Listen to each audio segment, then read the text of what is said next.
أما بعد فأعوذ بالله من الشيطان الرجيم بسم الله الرحمن الرحيم وفديناه بذبح عظيم صدق اللہ العظیم۔ تمام قسم کی تحمیدات، تمجیدات، تکبیرات، تقدیسات اور تحلیلات اللہ رب ذوالجلال والاکرام کے لیے بے شمار لاتعداد انگنت بے حد و حساب درود و سلام سرور کائنات امام الانبیاء حضرت محمد الرسول اللہ صلی اللہ علیہ وسلم کی ذات مقدسہ مطہرہ پر بے شمار رحمت نازل ہوں اہل بیت پر، صحابہ کرام پر، تابعین اعظام پر، اولیاء کرام پر اور ائمہ کرام پر۔ حمد و ثنا کے بعد ہمارا آج کا موضوع حقیقی قربانی کے مسلمان پر اثرات کیا ہونے چاہیے۔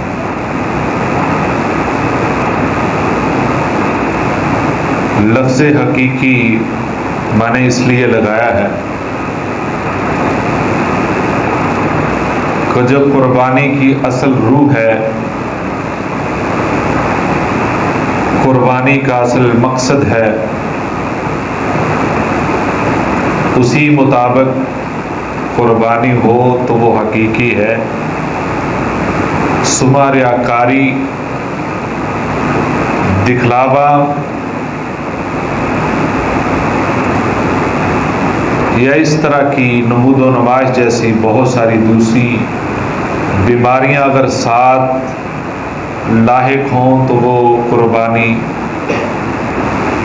اپنے اصل مقصد سے پیچھے رہ جاتی ہے۔ حضرت ابراہیم علیہ السلام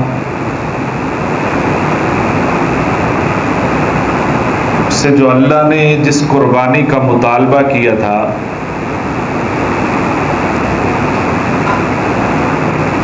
اس کا نقشہ ضرور ذہن میں رہنا چاہیے۔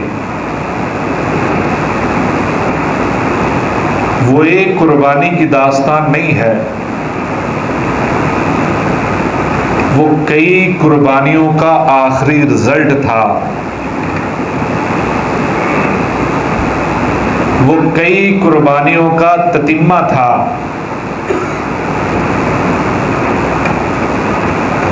اور اللہ رب العزت نے حضرت ابراہیم علیہ السلام سے ان کی کائنات میں سب سے محبوب ترین چیز کی قربانی مانگی ہے۔ گویا اگر اس قربانی کو گہری نظر سے دیکھیں تو یہ قربانی دنیا کی نظر سے دیکھیں تو دیوانگی لگتی ہے، لیکن اگر اللہ اور اس کے رسول صلی اللہ علیہ وسلم کی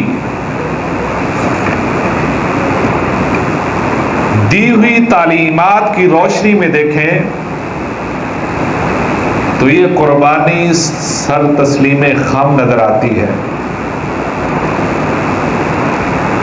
بہرحال اصل جو اس کا تصور ہے، فلسفہ ہے، حقیقت ہے، اس کو ہمیشہ ذہن میں رکھ کر اس کے سارے مراحل عبور کرنے چاہیے۔ جانور خریدنے سے لے کر اس کی آخری بوٹی تقسیم کرنے تک دل و دماغ کے اندر وہ نقشہ ضرور رہنا چاہیے، اور یہ بھی سوچیں کہ جس طرف میں نے گزشتہ خطبے میں ایک اشارہ بھی کیا تھا کہ نئے نئے فتنے، نئی نئی باتیں، نئے نئے فلسفے اور بے ہنگم عقل کے گھوڑے دوڑائے جاتے ہیں۔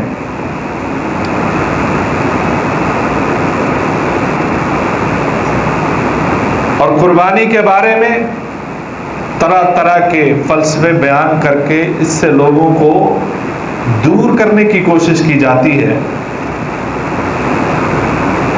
آپ دیکھیں، اگر کسی سے یہ کہا جائے کہ بھائی مہنگے سے مہنگا بکرا کر لیں، 1.5 لاکھ کا، لاکھ کا، 80,000 کا، بھائی یہ 80,000 پکڑیں آپ، یا اس سے 80,000 مانگ لیں آپ، اور دوسری طرف اسے کہیں یا 80,000 دے دیں یا اپنے بیٹے کو ذبح کر دیں، تو کون سا کام آسان ہے؟ 80,000 دینا ہی آسان ہے نا۔ خدا نہ خواستہ کسی کو سزائے موت ہو جائے تو وہ ہر دیت دینے کے لیے تیار ہو جاتا ہے، اگرچہ وہ جتنا مرضی غریب ہو۔ تو نظر 40 یا 80,000 کی طرف ہوگی کہ یہ لے لیں آپ۔ ہم سے قربانی 40، 50، 60,000 کی مانگی گئی ہے، اور حضرت ابراہیم علیہ السلام سے قربانی بیٹے کی لی گئی ہے۔ انہوں نے اپنی طرف سے کام مکمل کر دیا تھا، لہذا یہ اس کی علامتی طور پہ ایک عبادت ہے، اس منظر کی ایک نشاندہی ہے، ایک علامت ہے۔ اور اگر صحیح معنوں میں ہم اس کو ادا کر لیتے ہیں تو سب سے پہلا اثر جو اس کا ہونا چاہیے وہ یہ ہونا چاہیے، لَن يَنَالَ اللَّهَ لُحُومُهَا وَلَا دِمَاؤُهَا وَلَكِن يَنَالُهُ التَّقْوَى، کہ اللہ فرماتے ہیں مجھے اس کا گوشت نہیں چاہیے، مجھے اس کا خون نہیں چاہیے، مجھے کوئی چیز نہیں پہنچتی، اس پورے پروسیس سے مجھے جو چیز نظر آتی ہے، جو میں نے چیک کرنا ہوتا ہے، میں نے جو تھرمامیٹر لگا رکھا ہے وہ تقوی کا ہے۔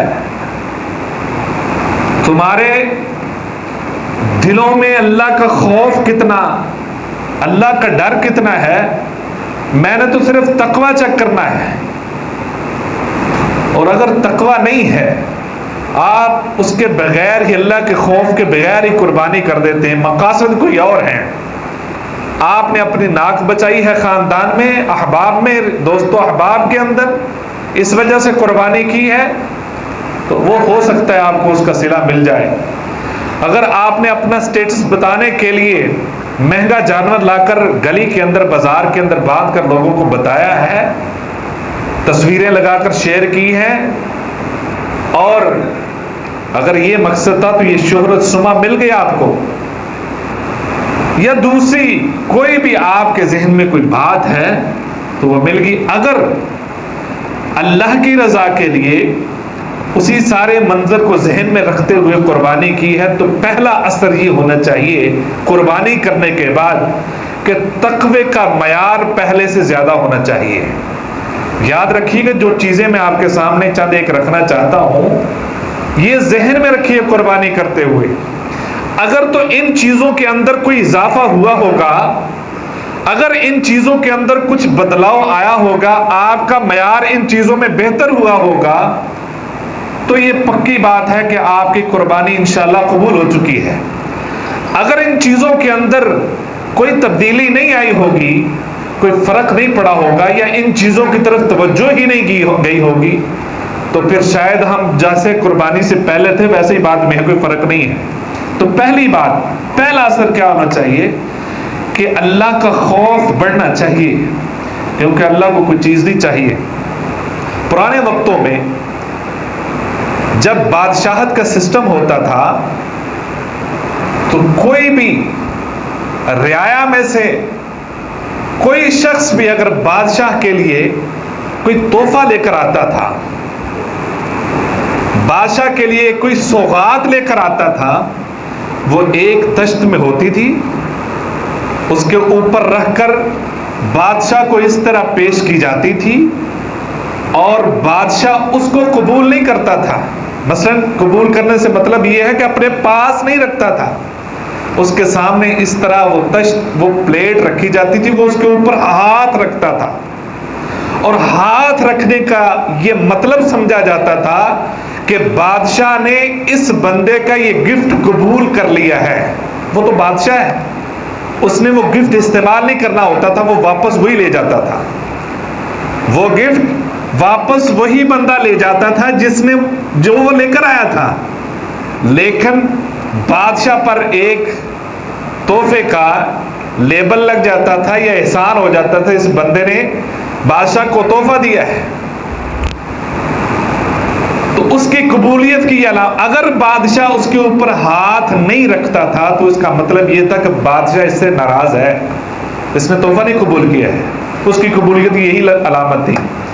گویا ہم اونٹ, ہم گائے, بکرا, کوئی بھی جانور اللہ کے سامنے اس کو قبلہ رخ لٹا کر جب اس کے اوپر چھری پھیرتے ہیں تو اللہ اکبر نام لے کر یہ چھری پھیر دیتے ہیں. صرف اس کا نام آتا ہے اور قبولیت کا, اگر یہ ساری کیفیت آپ کی وہی ہے تو وہ قبول ہو جاتی ہے, اور ساری کی ساری چیزیں آپ کے حصے میں آتی ہیں. قربانی کی کوئی چیز بھی اللہ کو نہیں پہنچتی سوائے تقویٰ کے, وہ ساری آپ کے لیے ہے. گویا اتنا خرچ کیا ہے, اس میں سے وہ چیز جو ہمیں نظر ہی نہیں آتی, جس پہ ہم نے پیسہ ہی نہیں خرچ کیا, جس کے لیے ہم نے چارہ ہی نہیں خریدا تھا, جس کے لیے ہم نے چھریاں ہی نہیں خریدی تھیں, جس کے لیے ہم نے کسائی کو اجرت بھی نہیں دی, وہ تقویٰ ہے, وہ آپ کے اندر ہے, وہ اللہ کو پہنچتا ہے, باقی ساری چیزیں آپ کے حوالے ہیں. کتنا بڑا انعام ہے. اور یہ بھی امت محمدیہ پر انعام ہے. اس سے پہلے تو امت کے لیے قربانی خود کھانا جائز ہی نہیں ہوتی تھی. گویا خود کھاؤ, موجیں اڑاؤ, لیکن اللہ کو جو چیز چاہیے وہ اللہ کو بھی پہنچاؤ. اگر اللہ کو نہیں پہنچی تو پھر یہ کوئی فائدہ نہیں. تو پہلا اثر کیا ہونا چاہیے؟ تقویٰ, اللہ کا خوف, ڈر. اگر یہ آپ کے اندر موجود ہے تو آپ کی قربانی قبول ہو چکی ہے. دوسری بات, اخلاص نیت, سچی نیت. ان صلاتی و نسکی و محیای و مماتی للہ رب العالمین. قربانی کرتے ہوئے یہ دعا ضرور پڑھی جاتی ہے, قل ان صلاتی, کہ میری نماز, نسکی حج کے طریقے بھی ہیں, اس کا معنی قربانی بھی کیا جاتا ہے کہ میری قربانی, یعنی قربانی میری زندگی, میرا مرنا, یہ سارا کچھ اللہ کے لیے ہے. اب خاموشی سے قربانی کرتے ہوئے, ذبح کرتے ہوئے یہ دعا پڑھتے ہیں, اصل میں یہ ہے کہ اللہ یہ سارا کچھ تیرے لیے ہے, میں کسی اور کے لیے نہیں کر رہا ہوں. اور اگر کسی اور کے لیے ہے تو نبی صلی اللہ علیہ وسلم نے فرمایا, مجھے اگر کسی چیز کا خطرہ ہے امت میں سے, وہ شرک اصغر کا ہے. شرک اصغر ریاکاری ہے, دکھلاوا ہے, اس کا مجھے بہت خطرہ ہے. تو گویا اگر یہ پیسے بھی خرچ کیے ہیں, سارا کچھ کرنے کے بعد ریاکاری آ گئی تو آپ کی یہ قربانی شرک بن جائے گا. یہ کتنی خطرناک بات ہے کہ آپ کی یہ قربانی یہ شرک میں تبدیل ہو جائے گی, اور شرک بغیر توبہ کے معاف نہیں ہوتا. تو دوسری بات کہ اخلاص نیت, اس خلوص کے اندر کتنی برکت آئی ہے, اس خلوص کے اندر کتنی بڑھوتی آئی ہے, یہ ضرور چیک کرنی ہے. تیسری بات, اللہ کی توحید, اللہ کو ایک ماننے کا جذبہ, الوہیت, یعنی ان صلاتی و نسکی و محیای و مماتی للہ رب العالمین. ساتھ ہی یہ کہتے ہیں لا شریک لہ و بذالک امرت وانا اول المسلمین. اس کے ساتھ کسی کو کوئی شریک نہیں ٹھہرا, اس کا کوئی شریک نہیں ہے. اور یہ پیغام جاتا ہے قربانی ذبح کرتے ہوئے کہ جانور اگر کسی آستانے پہ ذبح کیے جا سکتے ہیں, کسی در پہ ذبح کیے جا سکتے ہیں, کسی کے لیے ذبح کیے جا سکتے ہیں, تو وہ صرف اور صرف اللہ رب العزت کی ذات ہے, کسی اور کے لیے ذبح نہیں ہو سکتا. لا شریک لہ و بھی, یہ ان صلاتی و نسکی پیغام کتنا بڑا ہے جو در در پہ دھکے کھاتے ہیں، ٹھوکرے کھاتے ہیں، ان کے لیے یہ پڑھتے ہوئے ہم یہ اعلان کرتے ہیں کہ میری نماز، میری قربانی، میری صدقہ و خیرات، میرا سب کچھ یہ صرف اور صرف اللہ کے لیے ہے، اس کے علاوہ کسی اور کے لیے نہیں ہے۔ تو اللہ کی توحید، یعنی حضرت ابراہیم علیہ السلام نے اللہ کی توحید کے لیے، اللہ کو ایک ماننے کے لیے، لوگوں کو اس طرف لانے کے لیے پوری زندگی اس پر کھپا دی، اس پر لگا دی، اور اس میں ٹکر اپنے گھر والوں سے بھی لی، باپ سے بھی لی، قوم سے بھی لی، وطن بھی چھوڑا، اپنے بیٹے کو جنگل بیابان میں چھوڑا، اپنے بیٹے کے گلے پہ چھری چلائی۔ یہ سب کس کے لیے؟ اللہ کے لیے، اللہ کی وحدانیت کے لیے۔ تو تیسرا پیغام یہ ہے کہ یہ جذبہ بڑھتا ہے کہ نہیں، یا کہیں اور بھی نظر ہے؟ قربانی کرنے کے بعد اگر کہیں تھوڑی بہت کہیں اور نظر ہے تو وہ ختم ہو جانی چاہیے۔ چوتھی بات، اتباع سنت کا جذبہ۔ حضرت برا بن عازب رضی اللہ تعالیٰ عنہ فرماتے ہیں کہ میرے ماموں نے عید الاضحیٰ کی نماز ادا کرنے سے پہلے اپنا جانور ذبح کر دیا۔ نبی صلی اللہ علیہ وسلم کو پتہ چلا تو انہوں نے فرمایا یہ کچھ بھی نہیں ہے، یہ تو ایسے ہی گوشت پوست آپ نے تقسیم کر دی، یہ تو ایک ایسے ہی جانور ذبح کر دیا ہے۔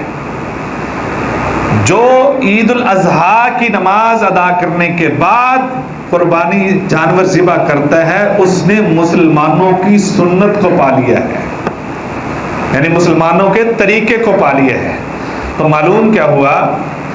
چاہے جتنا مرضی عظیم کوئی دن ہو، چاہے جمعے کا دن ہو، چاہے رات شب قدر والی ہو، چاہے اس سے بھی عظیم کوئی لمحات قبولیت کے ہوں، اس میں آپ اونٹ لے آئیں، گائے لے آئیں، اور آپ کی نیت یہ ہو کہ میں یہ قربانی وہی کرنے لگا ہوں جو حضرت ابراہیم علیہ السلام کی سنت ہے، وہ قربانی آپ کی وہ بنے گی؟ نہیں بنے گی۔ معلوم کیا ہوا؟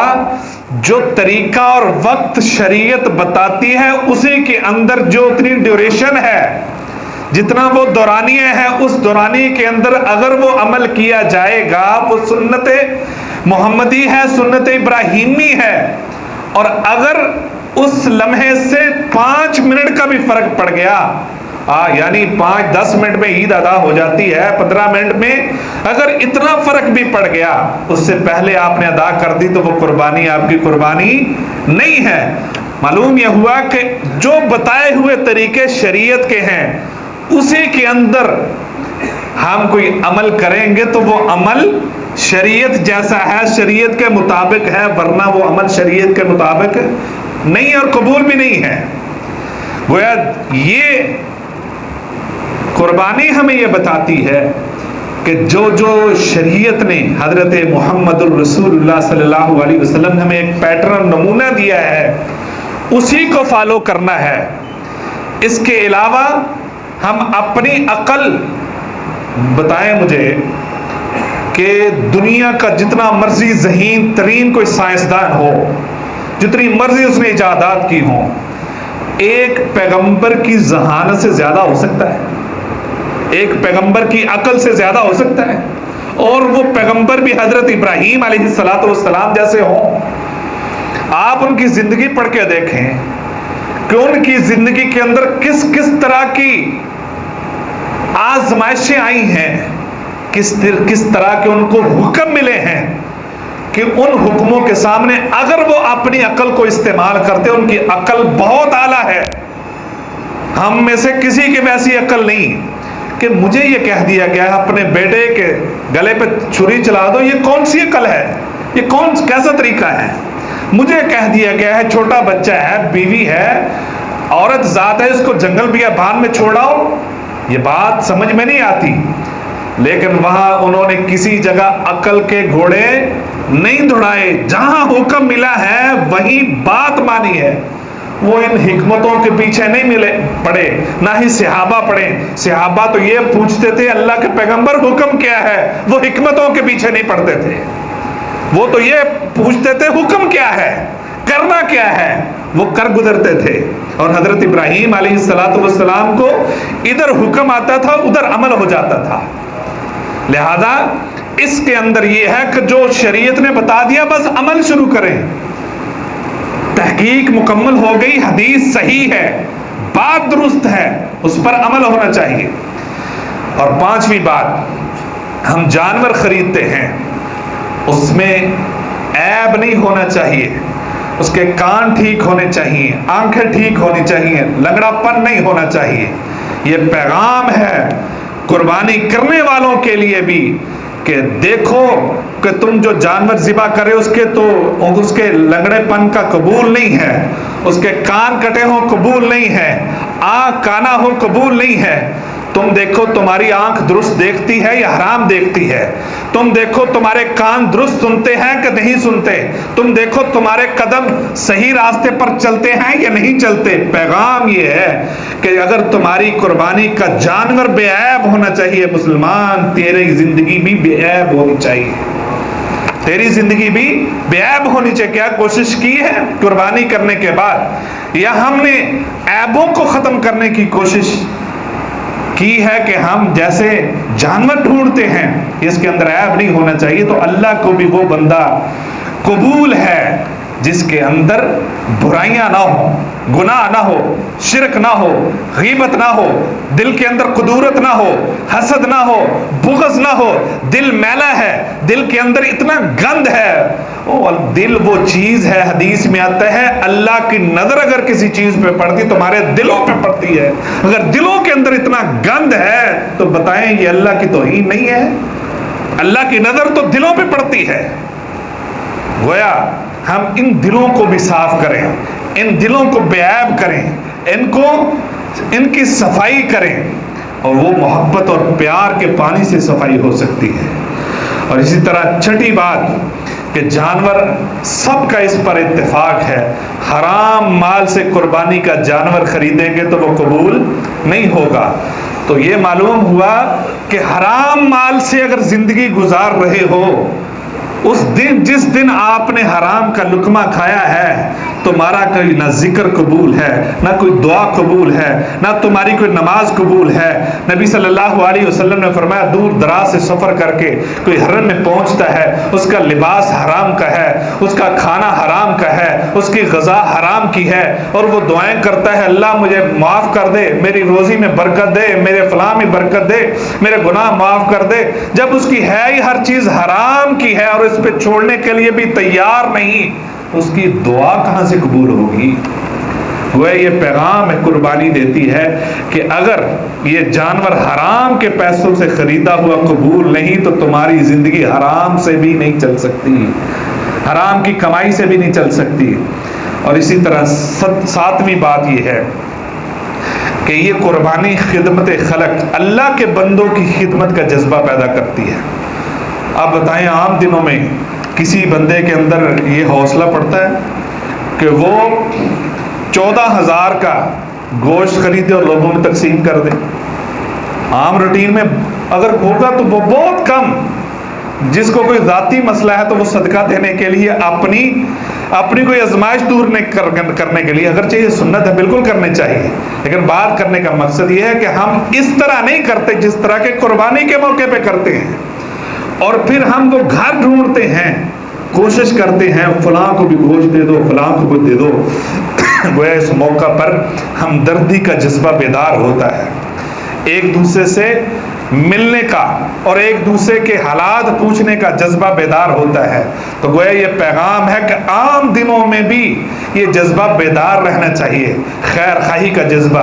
کسی سے پوچھیں کہ جس طرح ہم یہ دیکھتے ہیں کہ بھئی یہ سال بھر گوشت نہیں کھاتے یا بہت کم کھاتے ہیں، ان کے گھروں میں گوشت پہنچاؤ.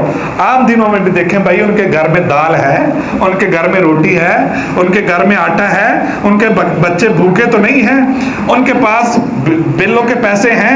یعنی یہ خیر خواہی کا جذبہ ہمیشہ بیدار رہنا چاہیے.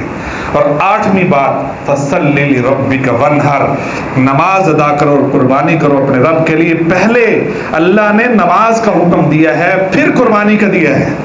ان صلاتی و نسکی، پہلے نماز کا کہا ہے پھر قربانی کا کہا ہے، اور سورہ کوثر کے اندر بھی پہلے نماز کا کہا ہے پھر قربانی کا کہا ہے۔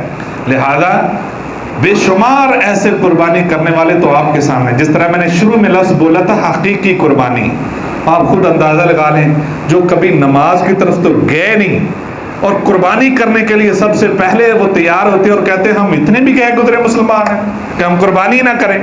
اصل مقصد دل میں یہ ہوتا ہے کہ یہ اپنا فائدہ ہے، یعنی اس میں گوشت ملتا ہے، اپنا جب فائدہ زیادہ ہے تو اس لیے بندہ کرتا ہے۔ دوسرا یہ کہ لوگوں کی نظروں سے بچنے کے لیے کہ آپ تو سب کو پتہ چل جائے گا کہ اس طرح کا بندہ ہے۔ لہذا نماز قربانی سے ضروری، نماز فرض ہے، قربانی میں تو اختلاف ہے، یہ سنت ہے کہ واجب ہے کہ فرض ہے، لہذا وہ فرض ہے، اس میں تو کسی کو کوئی اختلاف ہی نہیں ہے۔ تو اللہ نے ترتیب قرآن میں یہ رکھی ہے کہ فَصَلِّ لِرَبِّكَ وَانْحَرْ، جو نماز ادا کر کے قربانی کرتا ہے پکا نمازی ہے، اس کی بات سمجھ آتی ہے کہ یہ کوئی دیندار ہے، اس کی قربانی حقیقت کے قریب ہے۔